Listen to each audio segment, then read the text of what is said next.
இறை இயேசுவில் பேரன்பு மிக்க திருத்தல தந்தை அவர்களே, இன்று இத்திருப்பலியில் கலந்து கொண்டு நம் அனைவருக்காகவும் ஜெபித்த அருள் தந்தையர்களே, அருள் சகோதரிகளே மற்றும் இறையருளை நிறைவாக பெறுவதற்காக வந்திருக்கக்கூடிய அன்பு உறவு சொந்தங்களே, உங்கள் அத்தனை பேருக்கும் இந்த சின்னஞ்சிறியவனின் நெஞ்சம் நிறைந்த வாழ்த்துக்களையும் வணக்கங்களையும் அள்ளி வழங்குகின்றேன். அன்புக்குரியவர்களே, நம்முடைய கோடானு கோடி அற்புதர் புனிதர் தேவசகாயம் அவர்களுடைய புனிதற்பட்ட பணிகளை செய்கின்ற வாய்ப்பு சுமார் 20 வருடங்கள் எனக்கு கிடைத்தது.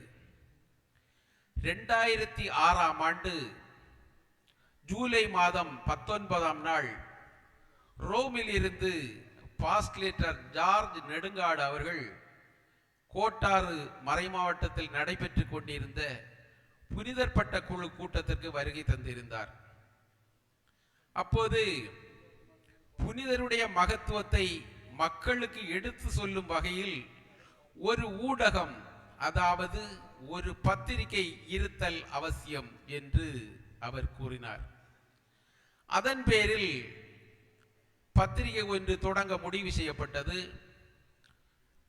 அதில் வெளியீட்டாளராக அருள் தந்தை சர்வாசிஸ் அவர்கள் நியமிக்கப்பட்டார்கள்.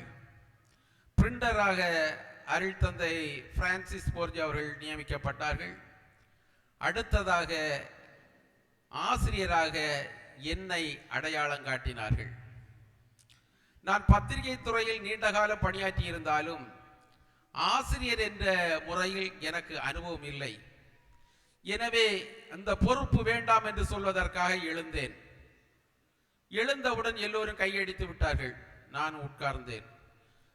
அடுத்ததாக ஆயர் லியோன் அவர்கள் கேட்டார், ஜான், நம்ம முதல் இஷ்யூ எத்தனை பத்திரிகை போடலான்னு கேட்டாங்க.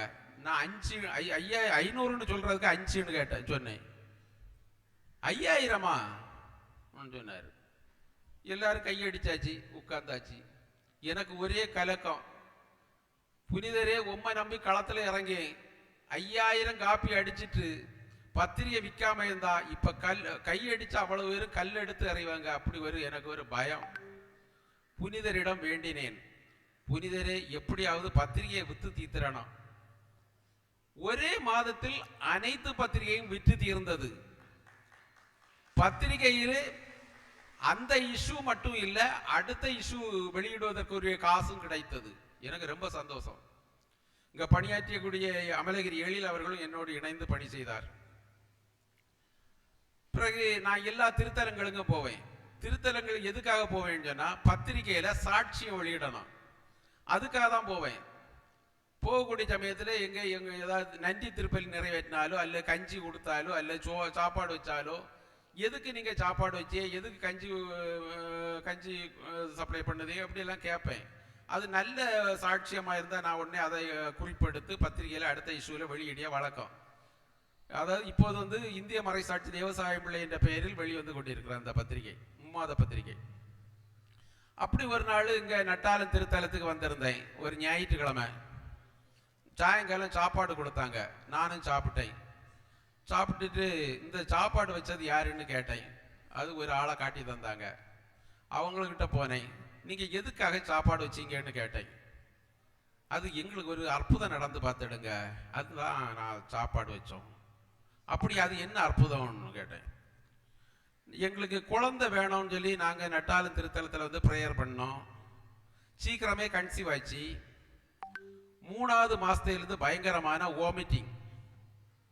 அப்ப நட்டாலும் கிணத்துல உள்ள அந்த தண்ணியை புதுமை தண்ணியா வீட்டில் வச்சு தேவைப்படக்கூடிய நேரத்தில் குடிப்பேன். குடிச்சிட்டா என்னுடைய வாமிட்டிங் எல்லாம் அப்படியே நின்றுடும். இதை நீண்ட நாளாகவே நான் புதுமை தண்ணியாக பயன்படுத்திட்டு வரேன்னு சொன்னாங்க. சரி, அது எப்படின்னு கேட்டேன். அது கன்சீவ் ஆச்சு. 3வது மாதம் வாமிட்டிங் அதுலேருந்து வாமிட்டிங் நல்லா இருந்து, அப்புறம் 7வது மாதத்துல ப்ளீடிங் ஓவராக இருந்து நாகர்கோவிலில் ஒரு புகழ்பெற்ற தனியார் ஆஸ்பத்திரியில் அட்மிட் ஆனேன். அப்போ டாக்டர் எல்லாம் செக் பண்ணிட்டு சொன்னாங்க, வெரி சாரி, உங்களுக்கு இந்த குழந்தைக்கு இதய துடிப்பு நின்று போச்சு, இந்த குழந்தை உங்களுக்கு கிடைக்காதுன்னு சொன்னாங்க. உடனே எனக்கு ரொம்ப ஆத்திரமும் கோபமா வந்தது. இந்த குழந்தை சாகாது, இந்த குழந்தை புனித தேவசகாயம் வழியா கடவுள் தந்த அற்புத குழந்தை சொல்லி டாக்டர் கிட்ட சொல்லியிருக்காங்க. சொல்லிட்டு மாமா அவங்க புருஷனார் அப்போ வந்து பெங்களூர்ல வேலை பார்த்துட்டு இருந்தாங்க.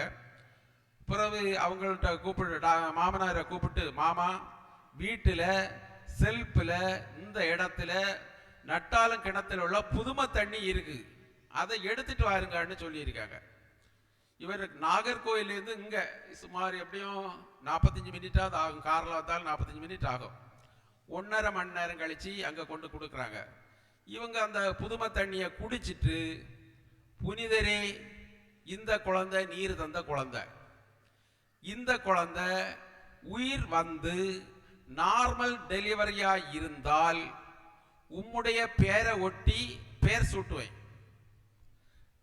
நட்டால திருத்தலத்தில் ஒரு நாள் விருந்து வைப்பேன். இப்படி ஒரு பொருத்தனை பண்ணியிருந்த பார்த்துடுங்க. எல்லாம் அப்படியே நடந்தது. அதனால இன்னை விருந்து வைக்கன்னு சொன்னாங்க. எனக்கு உடம்பெல்லாம் அப்படியே சிலுத்துட்டு, அப்போ பிஷப் பீட்டர் ரமிஜஸ் அவர் என்னுடைய நல்ல தொடர்பில் இருக்கக்கூடிய ஆள், ஆயர்கிட்ட ஃபோன் பண்ணேன். இப்படி நட்டாலம் திருத்தலத்துக்கு வந்தேன், இப்படி ஒரு மிராக்கிள் கிடைச்சிருக்கு. உடனே பிஷப் சொன்னாங்க, ஜான் அவங்கள விட்டுறாதுங்க, வசமா உடனே கூட்டிட்டு வந்துருங்கன்னு சொன்னார். நான் இவங்கள்ட்ட சொன்னேன், இப்படி ஆயர் உங்களை கூப்பிடுறாரு போவோம், இப்படி வேண்டாம் சார்ன்னு சொன்னார். இல்லை ஒரு நாள் கட்டாயம் சந்திக்கணும்னு சொல்லி இவங்க ஆயர்கிட்டையும் பேசி இவங்கள்ட்டையும் பேசி 2 பேரையும் கூட்டிட்டு ரோம் நார்மல் கோட்டார் பிஷப் ஹவுஸுக்கு கூட்டிட்டு போயிருந்தேன். அவங்க ஆயர் சொன்னாங்க, நீங்க உங்களுக்கு நடந்த நிகழ்வை இதை வந்து எழுதி தரணும், எழுதி தந்து தாருங்கன்னு கேட்டாங்க. அதே போல ஒரு பேசிக் ரிப்போர்ட், அதாவது அந்த ரிப்போர்ட் எப்படின்னு சொன்னா, இந்த குழந்தைக்கு அம்மா அப்பா பிறந்ததுல இருந்து பிறந்து எங்க பிறந்தாங்க, எந்த கோயில ஞான ஸ்நானம் எடுத்தாங்க, எந்த பள்ளியில படிச்சாங்க, எப்ப மேரேஜ் ஆச்சு, மேரேஜ் எத்தனை கார்டு அடிச்சாங்க, எத்தனை ஆளுகள் வந்திருந்தாங்க, அப்படி ஒரு விரிவான ரிப்போர்ட். நான் மாடல் எழுதி கொடுத்தா அவங்க அதை எழுதினாங்க, எழுதி தந்தாங்க. ரோமுக்கு அனுப்பியிருந்தோம். ரோமில் பார்த்துட்டு அவங்க சொன்னாங்க, இது ஏ கிளாஸ் மிராக்கிள். அதாவது மிராக்கிள்ல 3 வகையான மிராக்கிள் உண்டு. ஏ கிளாஸ் மிராக்கிள்னு சொல்லக்கூடியது இறந்து உயிர் பெறுவது. அதாவது இந்த குழந்தை ஃபர்ஸ்ட்ல வந்து இதய துடிப்பு நின்று போச்சு, 2வது இந்த புனித தண்ணியும் குடிச்சிட்டு ப்ரேயர் பண்ணிட்டு கூடிய சமயத்தில் இதய துடிப்பு அதே டாக்டர் தான் செக் பண்ணியிருக்காங்க. முதல்ல இல்லை, அதுக்கு அடுத்து வந்துட்டு. அதுதான் ஏ கிளாஸ் மிராக்கிள். பிறகு பிறகு கடைசியில் அதில் தொடர்ந்து உள்ள பணிகள், அப்புறம் அவ்வளவு சாட்சியங்களும் கலெக்ட் பண்ண சொன்னாங்க. அவங்க ஹாஸ்பிட்டலில் அட்மிட் பண்ணதுல இருந்து அவங்களுக்கு யாரெல்லாம் ட்ரீட்மெண்ட் பண்ண டாக்டரு, அவங்க பார்த்த பேஷண்ட்டு, பார்த்த ரிலேட்டிவ்ஸு, இப்படி எல்லாருடைய சாட்சியங்களையும் கலெக்ட் பண்ண சொன்னாங்க. அதை நான் கலெக்ட் பண்ணேன். அப்புறம் டாக்குமெண்ட் கலெக்ட் பண்ண சொன்னாங்க. நானும் எழில்னு சொல்லக்கூடியவருமா கலெக்ட் பண்ணோம். இப்படி அந்த புனிதர்பட்ட பணி அவரை வந்து நான் கோடானு கோடி அற்புதர் ஏன் சொல்றேன்னு சொன்னா, அவர்கிட்ட ப்ரேயர் பண்ண, நம்முடைய புனிதர்கிட்ட ப்ரேயர் பண்ணக்கூடிய சமயத்தில் புனிதரை எங்களுக்காக எனக்காக செய்யும் சொல்ல மாட்டேன், அப்படி கேட்க மாட்டேன். புனிதரே உமக்கு எவ்வளவு வேலை செய்யும், எனக்கு இதை இப்போ செய்து தரணும், இது உமக வேலை, உமக வேலையை நான் செய்யும், என் வேலையை நீர் செய்யணும், இப்படிதான் ப்ரேயர் பண்ணுவேன். கரெக்டாக செய்வாங்க.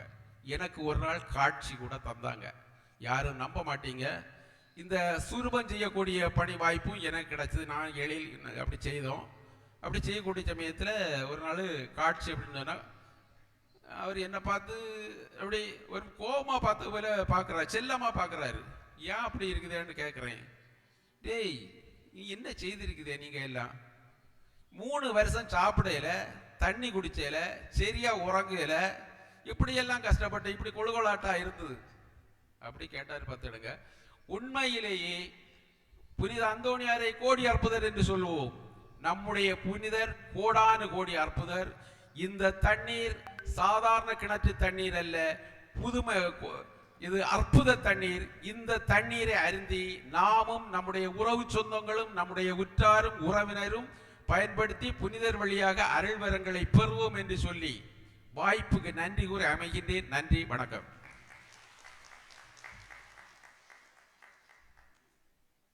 பிரியமான